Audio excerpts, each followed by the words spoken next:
स्वामी रामसुखदास जी महाराज का जन्म सन 1904 में राजस्थान के डूंगरपुर जिले के एक गांव में हुआ था। वे बचपन से ही शांत, गंभीर और अध्यात्म में रुचि रखने वाले बालक थे। छोटी उम्र में ही उनका मन सांसारिक कार्यों से हट गया था। उन्होंने कभी भी सांसारिक जीवन की ओर रुझान नहीं दिखाया। ना तो उन्होंने विवाह किया, ना ही घर बसाया। वे प्रारंभ से ही विरक्ति भाव से ओतप्रोत थे। उनका मन केवल भगवान की ओर था। वे हमेशा भगवत भजन, ध्यान और सत्संग में लगे रहते थे। बचपन से ही वे साधु संतों की संगति में रहना पसंद करते थे।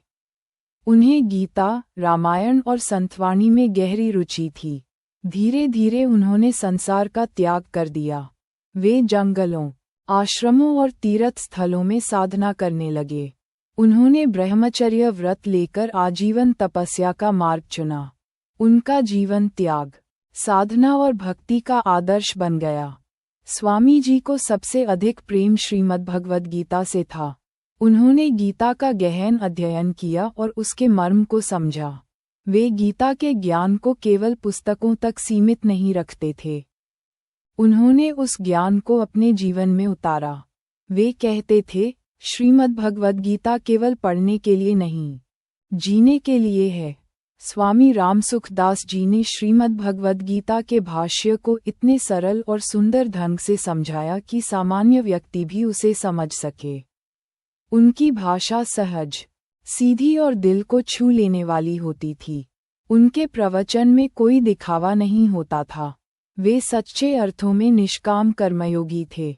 वे कहते थे, कर्म करो, लेकिन फल की आशा मत करो। कर्म को ईश्वर को अर्पित करो। यही गीता का सार है। स्वामी जी का जीवन किसी संस्था से नहीं जुड़ा था।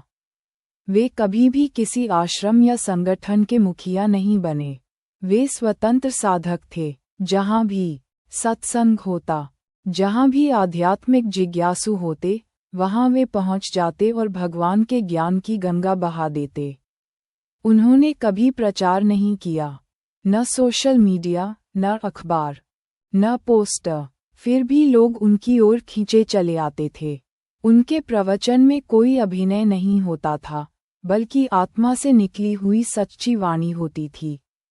वे कहते थे, मन को जीतना सबसे बड़ी विजय है।